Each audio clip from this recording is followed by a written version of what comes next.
We all know that at the end of WandaVision, the character is going to transition on the next step of her journey, which brings her to the Multiverse of Madness along with Doctor Strange and whoever else joins them on this intergalactic multiverse trip. So let's talk about the natural progression of the story.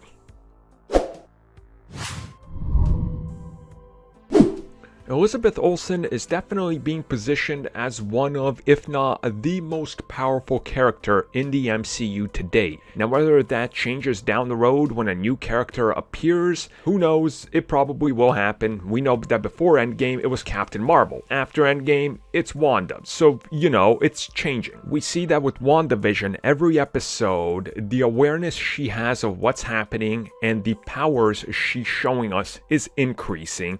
Naturally, by the end of the series, it's going to be something completely different and she's going to show her full power set. Now, after WandaVision, we know that the next time we're going to see her is in Doctor Strange in the Multiverse of Madness. In a recent interview with Vanity Fair, Elizabeth Olsen herself went into talking about finding who Wanda was in WandaVision. Who specifically is Wanda Maximoff within the MCU, and expanding upon that because you learn so much while spending so much time shooting this TV series that it gives you new insight into the psyche of the character you're playing. And she says that once we finish the first season and get into Doctor Strange in the Multiverse of Madness, everything feels earned, and it's also earned because we saw what happened before. We saw her story that began in Age of Ultron, how it evolved through the MCU, what parts of the plot she was involved with that brought her to WandaVision, and then where from WandaVision does she go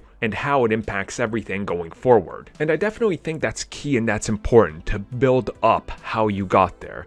I mean, yes, look, everybody's talked about it all day. You can't just jump into, here's the entire team, without showing us the team come together or at least have a couple of standalone films that build up to it. It's why the Avengers worked, and it's why the competition's offering didn't. You have to build expectations, you have to establish the story, and build it up and make us care, and make us understand what is going on.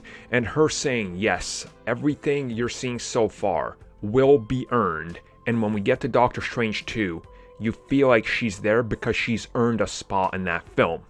Again, we're slowly starting to see the power of this character, and it's only getting bigger every episode, and we're starting to understand that, damn, this is completely beyond what we thought of. So it's gonna make sense when we see her warp reality and time or whatever, and then she appears in a film about warping space-time and who knows what else. I mean, it just sort of works.